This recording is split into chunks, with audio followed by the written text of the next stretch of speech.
Hey, what's going on, everybody? This is, of course, Coach DC Howard here with PeerForward, and I am super excited to be able to provide you, yes, peer leaders, you, our very first webinar of the 2022-2023 school year.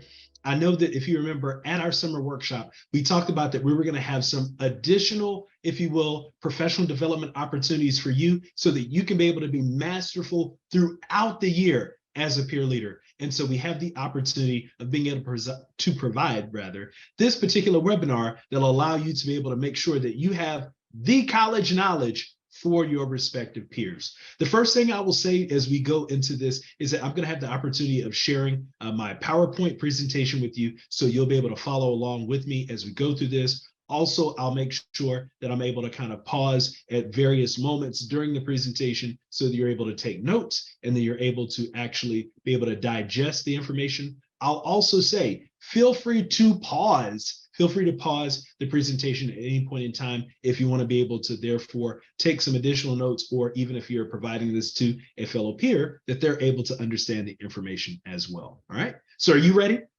Wait a minute. I didn't hear you. I didn't hear you. I said, are you ready? Okay, cool. So I am ready as well. And so let's get into understanding college knowledge. So let me go ahead and share my screen here. All right.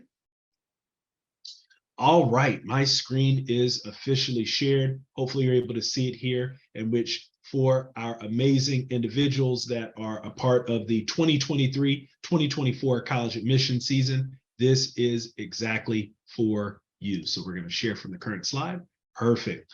And so once again, as it states here that this is for the 2023-2024 slide, also shout out to my main man, Rex, who is showcasing himself at our Nazareth College location.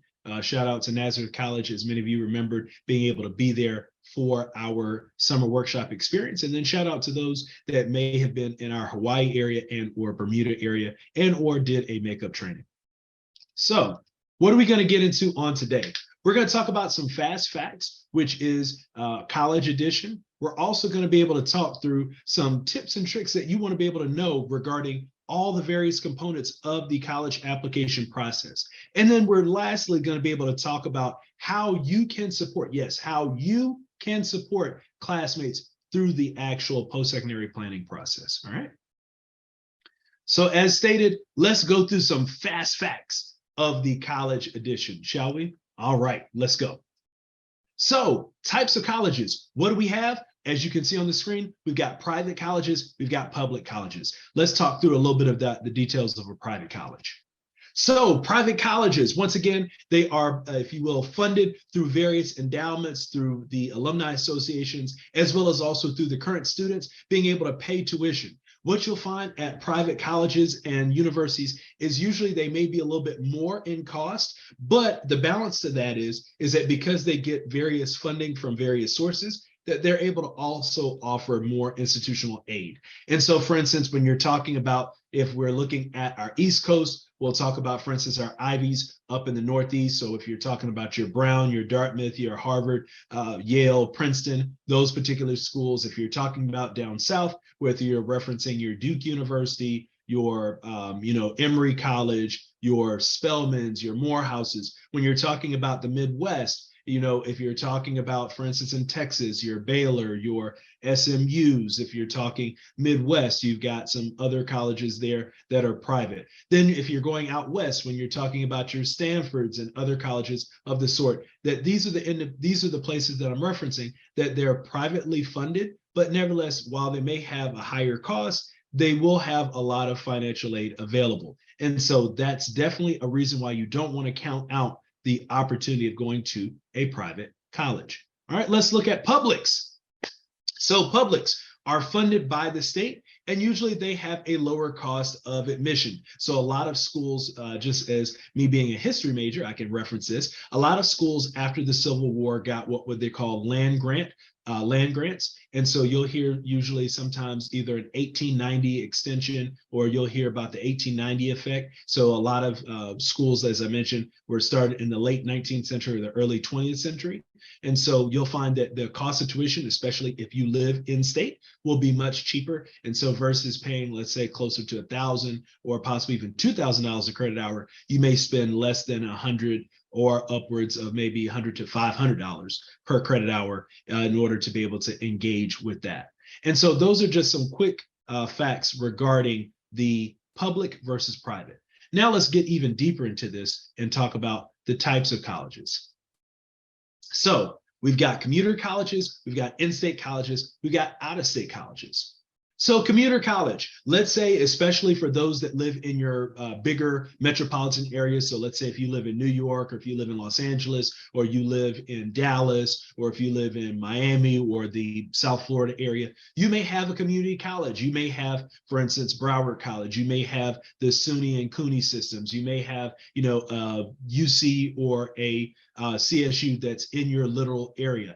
And so these are colleges. They also may be known as community colleges. They may be known as technical colleges, depending upon your area, especially shout out to those that are our Kentucky peer leaders, that they're local and they're within a driving distance. So you can actually live at home, but then commute to go to your actual college or university. And usually in doing that, you're going to save a lot of money. And the fact of the matter that you're going to be able to not have to worry about the cost of a meal plan. You're not going to have to worry about the cost of room and board, where you're having to have a dorm room or having to shell out a lot of costs in those particular manners, because by you being able to stay at home, but therefore being able to go to your respective college or university, you're saving that particular cost. So let's look at in-state colleges. Okay, you say, you know what, Coach DC, I don't want to live at home. I want to get out of mom and them's house. I want to get out of our house. And so you can still be in-state, where you'll have a little bit cheaper tuition. It won't be possibly as cheap as your community college or technical college, but it is still affordable. And so it's maybe traveling, anywhere between an hour to maybe 3 or 4 hours that's still within your actual state. For those that with larger states like California and Florida, it may be literally you're traveling, upwards of 7-8 hours. I know as a graduate of the Florida State University, go Noles! Yes, is the fact matter that you may be from South Florida, but you take that 7 to 8 hour trip up to Tallahassee to be able to be a part of the, if you will, Seminole family, as well as also shout out to my Florida A&M FAMU. I can't say the rest of it. It's a little bit of radio edited, but nevertheless, my fellow Rattlers up there had a big shout out to them as well. And so usually the in-state experience is affordable. And so that gives you the next level. Now, lastly, you can go out of state. And so this is where you get a little bit more intriguing with how you want to go about your college experience. And the fact, Mary, you're saying, I want to get away. I want to be able to experience something completely brand new. That is perfectly fine. But just understand that tuition will be full price and that you may not have as much aid available because you are an out-of-state resident. One of the things that has been made very if you will, popular by the U.S. Department of Education, in which for our Bermuda students, I'm speaking strictly on our U.S. colleges and universities, is that there is a certain value in being able to keep top academic talent in state. And so therefore, you may see a different cost, especially with our public colleges and universities for out of state. But there may be special programs and opportunities that you have available to you. Going back to my experience at the Florida State University, is that I was able to do a program called Academic Year Abroad, where I spent literally a full calendar year from August 5th, 2005 to August 24th, 2005 to August 6th, 2006, studying in the Republic of Panama. And when I completed that, I actually got in-state tuition, even though I was a resident of South Carolina. And so look for programs like that at the college or university that may be out of state for you. Now, let's look at the types of colleges even more, 2-year versus 4-year. Oh, there we go. And so here's our 2-year components. For those that maybe, you've said, you know what, I'm tired of having to navigate this school life, which is perfectly okay. In that capacity, look at going to a 2-year, especially for those that may be into our CTE, career and technical education components. And shout out to our CTE pilot that you can be able to encourage individuals to do 2-year programs. It's a great fit if you want to be able to get out into the workforce earlier, as well as also it usually is a great way of saving some money. And then when we look at our 4-year components, is that usually that is our traditional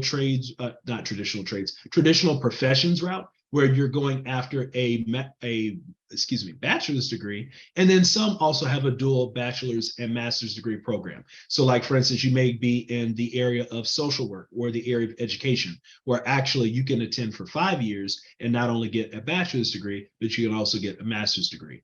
In which, as you can see there, with a 4-year degree, usually you're getting the more traditional experience where you're actually going to stay on campus. You're going to be a part of the various student life of clubs, athletics, possibly even study abroad, things of that sort.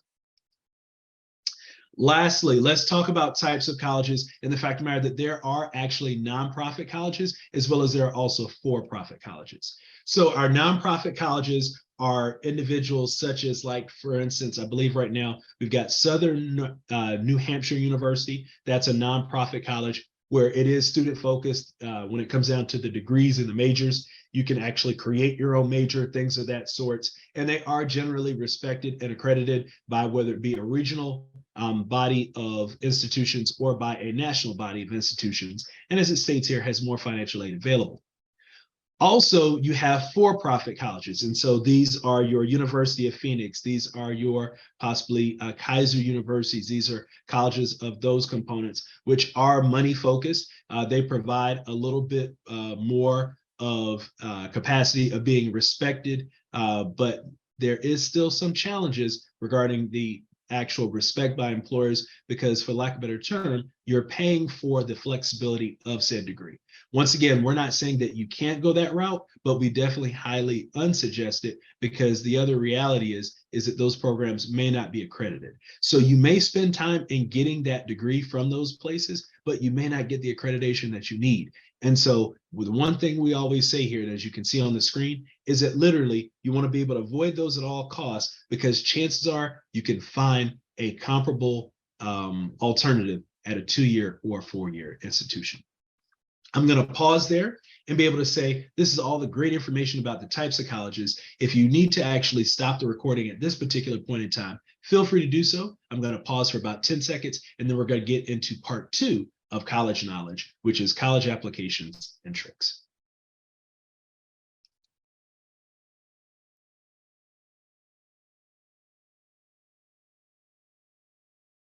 All right, so now we are back with module 2 of college knowledge, where we're talking about college application tips and tricks. And so when you're thinking about your college application, there are 3 basic components of what you should be able to go about, which is being able to apply, or rather that's the second one, my apologies, got to make sure I'm reading. Reading is fundamental. Sorry about that, everybody.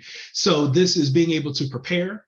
This is therefore being able to apply, and then it's also being able to follow up. And I remember, even though it's been almost about 20 years since I did this, but all 3 of these components, as I'm an alum of the program here as being Coach DC, is I had to literally do all of these things. I applied to 7 colleges, I got accepted into 6, and then ultimately made the decision on one, as I referenced in the earlier module, attending the Florida State University for my undergraduate degree. And then I'm currently attending the University of Arkansas for my graduate degree in adult education and lifelong learning.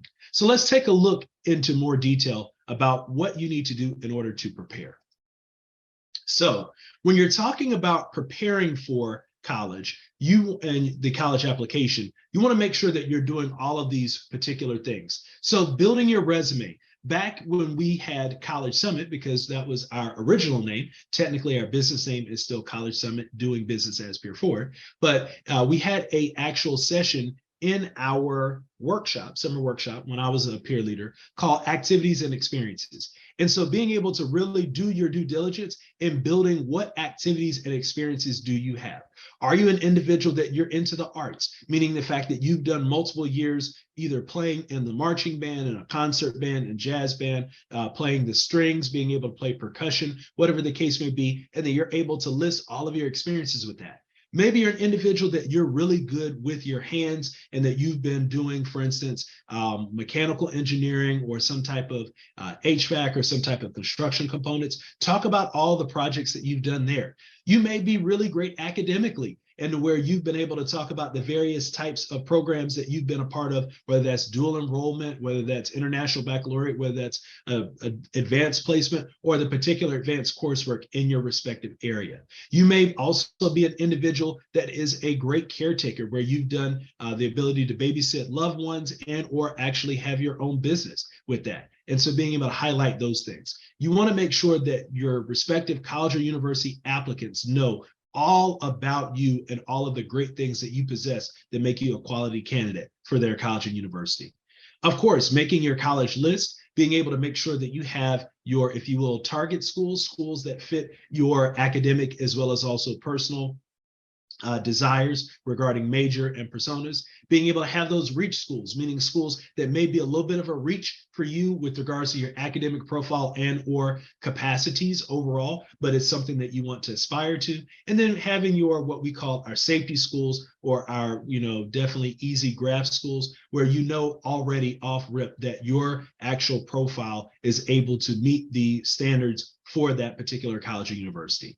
Making sure, of course, you study for the SAT, ACT, and other respective components that are of your respective areas applications. I know for our UCs and our CSUs that there are certain prompts that you're having to write, so making sure that you're prepared for that. For our SUNY and CUNY area folks, that there are certain things that you have to prepare for specifically for that particular application and things of the like. Drafting your personal statement. Peer leaders, we spent 4 days practically working on your personal statement. Have you done your due diligence to get with your PeerForward advisor and or your language or English teacher to be able to fine tune that? If you have not done so, make sure you're doing that literally here within the next few weeks. Getting those letters of recommendation. So going back to those activities and experiences, think about a coach, think about an activity or a club sponsor, think about an educator that you really have a great relationship with.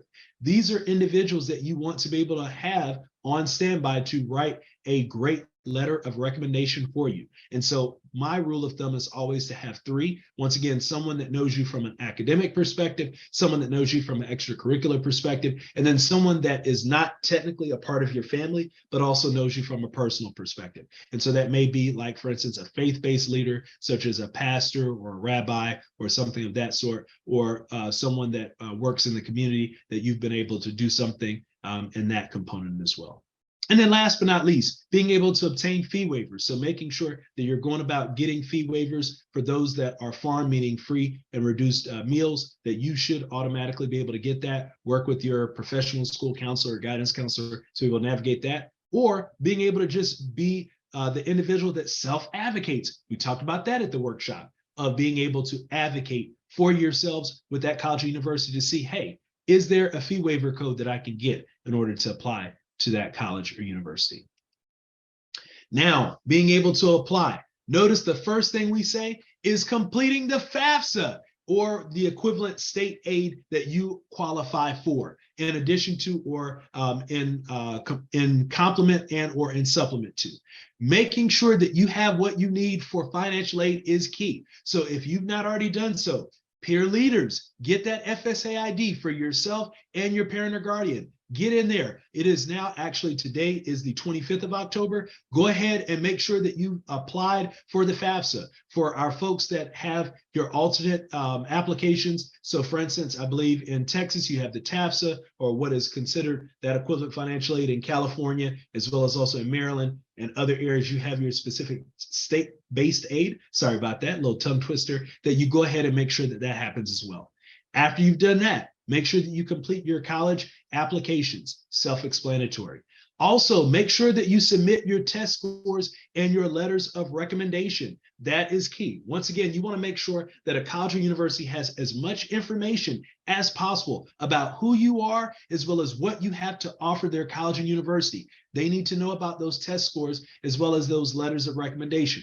Also, passing point, even though we're now technically about 2 years out of the, if you will, height of the COVID-19 pandemic that was global, is that if there are schools that still are test optional, I would make sure that you verify with the respective admissions and or student enrollment team that that is the case. Otherwise, make sure that you are providing those respective test scores. And then last but not least, make sure that you are completing those scholarship applications. There is no such thing as an unneeded scholarship, because once again, there may be costs that will come up, whether it's books, whether it's tuition, whether it's technology fees. Nevertheless, every bit helps. And so make sure you're applying to any and all scholarships that are available to you. Follow up. So what do you want to make sure that you're doing? I won't go through all of the particulars here, but I'll just highlight a couple of things. Is make sure that you are following up with your counselor about your transcripts. That is a big misnomer that students do not do. So make sure you're following up with that so that you can ensure that you have those transcripts sent out, because that oftentimes can be the difference in whether or not your application is fully received or not fully received. Make sure that you're checking your email. Make sure, and this is a passing point, although now in this era, it's usually pretty good, is that you're not using juicyfruit17@hotmail.com or juicyfruit17@gmail.com, because I doubt many people have Hotmail anymore as your email, but make sure you have a professional email. So usually that can be like your first name, middle initial, last name. And if you have a very common name like myself, David C. Howard, usually I may have to put some numbers behind that, @gmail.com. Make sure that's your professional email that you have and that you check it consistently for messages that you may get from your college or university.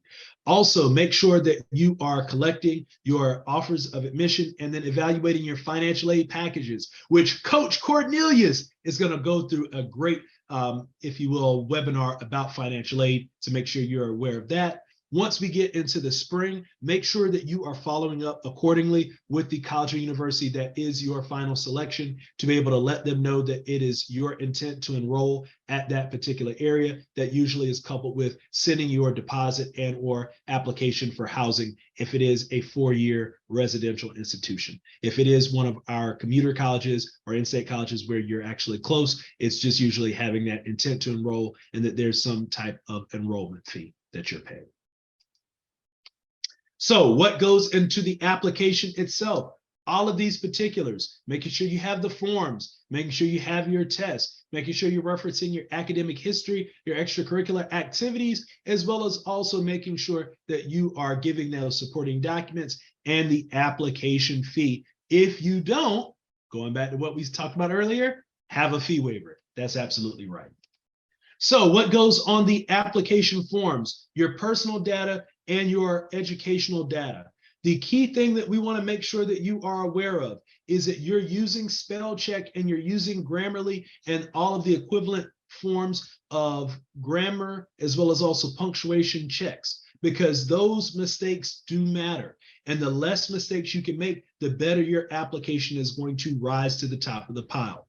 Make sure that you're showing improvement on your grades, or that you're able to maintain. So if you're an individual that you already have an A average, that you're able to maintain that. But if you're an individual that you may have started off with some B's, but now you're going to higher B's, now you're going to A's or C's to then higher C's to B's, whatever the case would be, but that you're showing a positive progression. You're showing improvement on what it is. And then last but not least, that you are actually challenging yourself in your senior year, but I'll give a balance / cautionary tale with that, is that you're not over challenging yourself. One of the areas that I believe costed me from, just to be honest, my top pick, which was Duke University, which is a really nice university in Durham, North Carolina, is that I took a physics course my senior year. I challenged myself really, really hard, but unfortunately I had a very low C that became finally a B+ by the time I finished the course, but I over-challenged myself, and that technically, I believe, knocked me out of the running. And so you want to make sure that the challenge that you take is a challenge, but not that it's too much of a challenge to where it brings your GPA and or academic history down. All right, let's talk about these standardized tests. So making sure that you're getting your SAT or ACT tests available, as well as also that you're taking your advanced placement and or IB tests. Interestingly enough, I am also an IB diploma graduate, had the opportunity of being able to do that at my high school. Really awesome experience. And the key thing you want to make sure is that if you have the opportunity, take the standardized test more than once. And the rationale behind that is that you want to make sure that you're able to get your super scores, which is the best of your verbal, the best of your math score for the SAT, and then the best of your composite scores with regards to the ACT that's able to be recorded for your college application. Also, you can try both the SAT or ACT, but I would say the key thing you want to be mindful of is whichever one presents you in the best light, that you utilize that one on your college application versus the other. So for instance, if you find that you got a closer to a 28, 29, 30 on the ACT, but you only got maybe in which this is out of a 1600 composite score for SAT. Let's say you only had like a 990 or 1000, then I would go with the ACT score that's closer to that 29, 28, 29, 30. If you're more of an individual, in which just a bit context about the test, the SAT is the Scholastic Aptitude Test. So it's really testing out your ability to do critical thinking in various scenarios, versus the ACT, which I believe is the American Composite Test. Forgive me if I messed up the name of that, but it's more so based upon your level of knowledge and your ability to be able to not process, but to be able to memorize, but also be able to show mastery of the facts and figures that you've learned throughout your time in high school. And so whichever one is best for you, utilize that and you're able to move forward. And then last but not least, do include your advanced placement scores, even if it's not what you wanted, just because of the fact that it allows for the college or university to be able to see what you were able to do with regards to being able to challenge yourself. But also the balance will be, is it in your personal statement or in a statement of intent that you might have the opportunity of writing? Is it if there's something that provides you the opportunity to present why you may have not gotten the score that you wanted, that you're able to talk through that as well. Academic history, all of these particular components are true.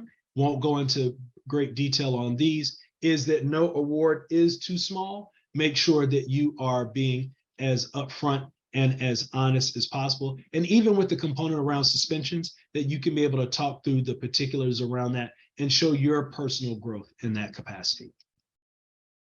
Extracurricular activities, just one piece that I'll reference here. Highlight that you are a peer leader. Yes. Highlight that you are a peer leader and that you did peer forward, because that is something that is major that college and universities should be able to know about. Looking at supporting documents. And so we always highlight the personal statement and the letters of recommendation, but then some places will allow you to be able to do a sample of your creative work. And so if you are a arts individual, whether that's through song, whether that's through dance, whether that's through actual, written or drawn items, make sure that you're able to showcase your portfolio, your catalog, your capacities of things of that sort, because those are things that are going to really show a powerful image and a powerful message of who you are as an individual. Make sure you're also being as personable and as authentic about yourself in those particular areas, as well as also make sure that if you can really highlight for your individuals that are doing your letter of recommendation, that they do the same as well. Some colleges are a part of the academic systems. And so I kind of referenced some of these things earlier, is the fact of the matter that you have the Common App, which is known all across the country, as well as the Common Black College app that's utilized for many HBCUs, which is historically Black colleges and universities across the country. Of course, as I referenced, in New York, you have the SUNY State University of New York and the CUNY City University of New York system. In California, you have the University of California system, as well as that's known as UC's, as well as CSU's California State University system, as well as there are others. Like I know that there are some in Texas. I know that in our Kentucky area, you have your Kentucky network of colleges and technical colleges, as well as I'm certain that there are others in your respective area as well. Just some final notes that you want to make sure that you're doing with regards to before you submit. So before you hit submit, make sure that you've completed all the sections, make sure that you've checked for grammar, as well as also make sure that you are checking for any special items that you would like to be considered for. And so whether that's the particular school of business, or that's a particular major, or that's a study abroad program, make sure that you are highlighting all of those things. That concludes our, if you will, area of this module around college application tips and tricks. We're going to therefore take a 10 to 15 second break as we go into module 3, supporting classmates.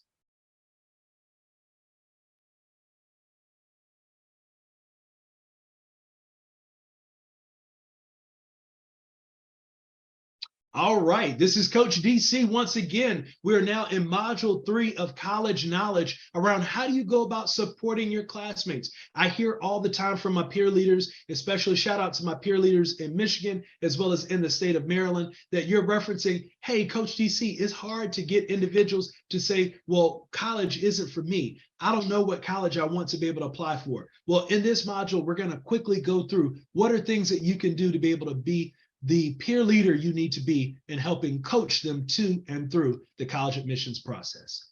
And so best practices, make sure that you're clear to let them know that you're here to help. You're not here to judge them. Going to the second part, that Planet Fitness is not the only place that's a judgment-free zone, but here in PeerForward, it's a judgment-free zone.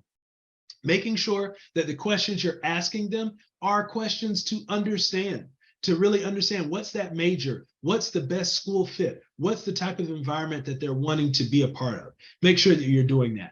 Affirm their goals. So let's say that an individual wants to be an HVAC technician. There's nothing wrong with that. I'll be honest right now, literally last summer, my HVAC system went out. I needed a technician to come out and make sure that my particular HVAC system was working. And so if that's their goal, affirm that goal.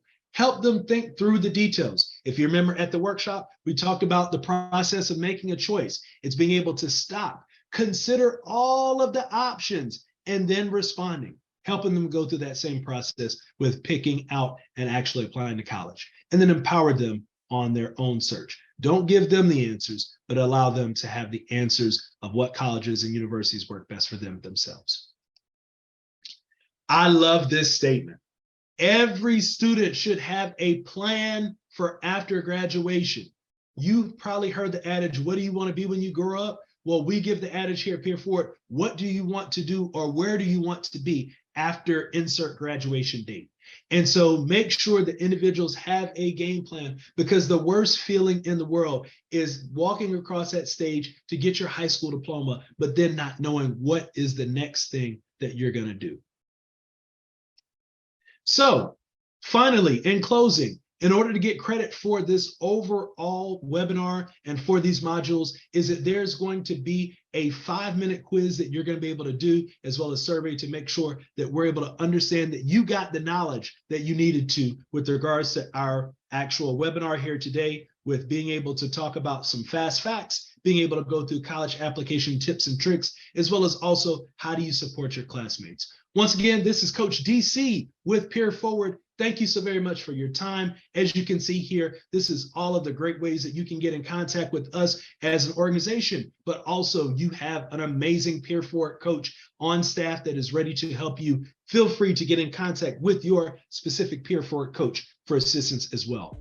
Last but not least, just so I can see your amazing faces once again, I say to you, have an amazing college application process and know that yes, you can get to college, and that college is a viable option for not just you, but your classmates as well.